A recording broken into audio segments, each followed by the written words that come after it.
বন্ধুরা তো চলে এসেছি নতুন একটা ভিডিও নিয়ে মুভি রিভিউ বস চ্যানেলে। তো আজকে যেটা আরেকটা মুভি নিয়ে করবো সেটা হচ্ছে লাস্ট উইক রিলিজ হয়েছিল একটা মুভি, সেটার নাম হচ্ছে জাসি ওয়েটস জাসি। না না, এটা কিন্তু বলেছি নাম দেখে অনেকেই ভাববে কার্তিক কলিং কার্তিক। না না না, ওই টাইপের নয়।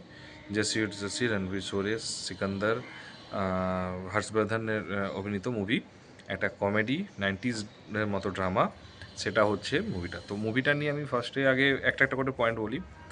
মুভিটার, যদি এটা 15 বছর 20 বছর আগে বেরোতো, 20 বছর আগে বেরোতো, 15 বছর না 20 বছর আগে যেত বা 30 বছর আগে বেরোতো, তাহলে কিন্তু খুব ভালো লাগতো। তার কারণ এটা অ্যাকচুয়ালি 90s লাভ স্টোরি, যখন ফেসবুক ইনস্টাগ্রাম হোয়াটসঅ্যাপ এসব ছিল না তখনকার এটা।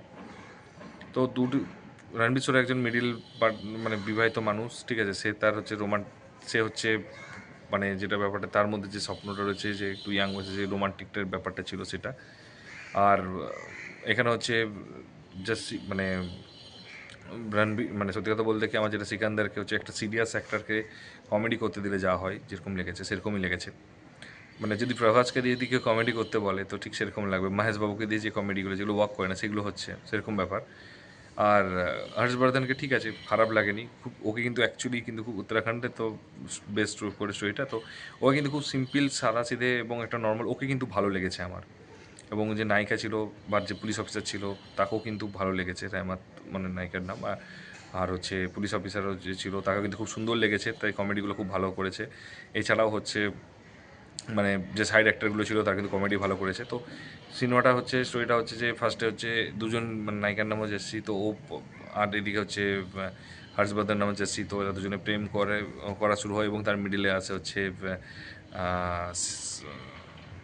সিকান্দার। এবং তারপরে যে কেন আছে কি হবে না হবে সেটা মুভি দেখে বোঝা যাবে। তো এবারে হচ্ছে স্টোরি, কিছুই খাস নেই, কিছুই ইউনিক নেই। 90s সময় জাস্ট একটা জাস্ট একটা স্টোরি, লাভ স্টোরিকে ট্রায়াঙ্গেলকে দেখিয়েছে। এবং আমাদের কমেডি আসছে, মাঝে মাঝে গান আসছে, মাঝে মাঝে হচ্ছে ইমোশনস আসছে। তো বেশি কমেডিটা বেশি এসছে। তো যা কমেডিটা বেশি হলো, কিন্তু এটা ভেবে কেউ যদি ভাবে যে কমেডি বিশাল রক করেছে, না না, কমেডিটা কিন্তু ওই below average, average to below এভারেজই ওয়ার্ক করেছে। অ্যাক্টিং এত ভালো ভালো নাম বললাম, রণবীর শোরের অ্যাক্টিং সত্যি খুব ভালো লেগেছে, খুবই ভালো লেগেছে। বাকি না না, বাকি হচ্ছে ওই এভারেজ টু বিলো এভারেজই, সেটাতেও রয়েছে অ্যাক্টিংটা। মিউজিক, এরা বুঝতে পারলাম না 90s মিউজিক দিচ্ছে না 2020 মিউজিক দিচ্ছে না 2010 মিউজিক দিচ্ছে, সবগুলোকে একটা মিক্সার বানিয়ে দিয়েছে 90s মিউজিক। কারণ কেউ যদি 90s আর ডি বর্মনের মিউজিক দেখে তো সেই মিউজিক তো আনতে পারবে না। ব্যাপারটা যে এরপরে কী হচ্ছে, সেটাকে আনতে আছে, সেটা 2010-20 এখনই মিউজিক থেকেও খারাপ লেগেছে আমার। তারপরে হচ্ছে কালার গ্রেডিং। কালার গ্রেডিংটা, আরে ভাই, 90s কালার গ্রেডিংটা সত্যি কথা যে করেছে তাকে একটাই জিনিস বলবো, একটু দেখো 90s মুভির কালার গ্রেডিংটা। তুমি ড্রেস নিয়ে আসছো কিছু জায়গাতে 90s নিয়ে আসছো, কিছু জায়গায় 20s নিয়ে আসছো, কালার গ্রেডিংটাকেও তুমি মাঝখানে মিক্সার বানিয়ে দিয়েছো। আইদার 90s আনলে 90s প্রপার 90s আনো, তবে ভালো লাগবে। আর নাহলে যদি তুমি যে টাইম ফ্রেমে করতেছো সেই টাইম ফ্রেমে নিয়ে আসো, তাহলে অ্যাটলিস্ট ওই ঝামেলাটা হবে না। কিন্তু না, সেই টাইম ফ্রেমটাকে 90s দেখিয়ে কালার গ্রেডিংটাকে হচ্ছে মিক্সার করছো। কখনও দেখছি মানে ম্যাচ খাচ্ছে না কালার গ্রেডিং, মনে হচ্ছে না পুরো পিওরলি এডিটিংটা চোখের সামনে দেখা আছে। আর তার সাথে হচ্ছে ড্রেস থেকে শুরু করে, ড্রেসটা কখনো হঠাৎ করে দেখছি যে মডার্ন করে দিচ্ছে, কখনো আমি জানি না দুটো টাইম ফ্রেমের হয় এটা অ্যাকচুয়ালি। বা যদি কেউ টাইম মেশিনে যদি পুরনো আগে 2025 বা 30-এর টাইম মেশিন থেকে যদি সামনে চলে আসে সেরকম ব্যাপার, তো সেটা আমার লেগেছে, কেন জানি না। কমেডি বললাম, ইমোশনস আমার, ওই তো বললাম ইমোশনস ভালো লাগেনি। সত্যি কথা বলতে স্টোরি কিন্তু এটা হলো, ডিরেকশন যদি একটু ভালো হতো তাহলে কিন্তু একটু হলেও মুভিটা বলবো না এতটা খারাপ হতো, ভালো এতটাও খারাপ হতো না। কিন্তু ডিরেক্টর কী হিসেবে করেছে, কেন করেছে, আমি সত্যি কথা বলতেই যাই না। আমার একটা কথা যে প্রোডাকশন ভ্যালু কেন, রণবীর শোরের মতো ও মানছি অ্যাক্টিং করতে পারে না বা এখন স্ক্রিপ্ট নেই তার হাতে, তাই করেছে কিছু টাকার জন্য, কিন্তু বিশ্বাস করো ওই মানুষটাকে অ্যাটলিস্ট আরও কিছু কাজ দাও। এই মুভিতে যদি কেউ দেখতে যায়, আমাকে যদি কেউ বলে যে কীটা বেস্ট, আমি বলবো ভাই 0.5 রেটিং পাবে আউট অফ 5-এর মধ্যে রণবীর শোরের জন্য। আর বাকি ওই ছোটোখাটো কমেডি, ওই মিডিয়াম লেভেলের কমেডি, মিডিয়াম লেভেলের স্টোরি এবং ওই মিক্স, মানে মাঝে মধ্যে দু একটা জায়গা ভালো লেগেছে সেইটুকুর জন্য 0.5, সেটাও একটাও বেশি দিলাম অ্যাকচুয়ালি 0.5 শুধু রণবীর শোরের জন্য ছিল। ক্রিটিসাইজ করছি না, কিন্তু ক্রিটিসাইজ করতে হচ্ছে, কারণ এই টাইপের মুভিগুলো মানুষ হলে দেখতে যাবে না আমি জানি, কিন্তু কেন বের করে, পুরোটাই লস।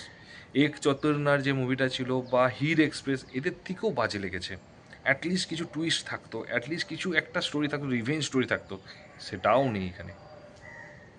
মানে জানি না কেন।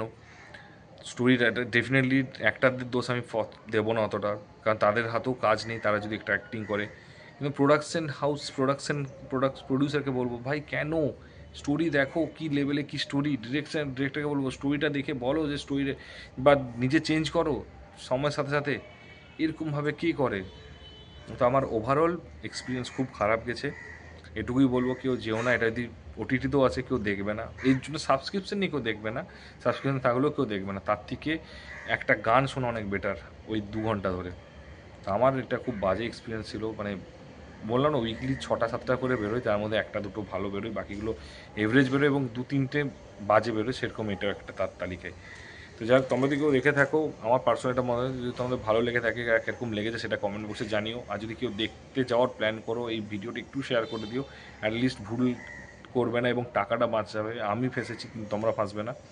আর যদি চ্যানেলে নতুন হও, একটু সাবস্ক্রাইব করে দিও, ওই টাকাটা বাঁচিয়ে একটু থ্যাংক ইউ হিসাবে সাবস্ক্রাইব করে দিও, বন্ধুদের শেয়ার করে দিও শুধু ভিডিওটা। তো দেখা হচ্ছে পরের ভিডিওতে, ভালো থেকো, take care, tata, bye by.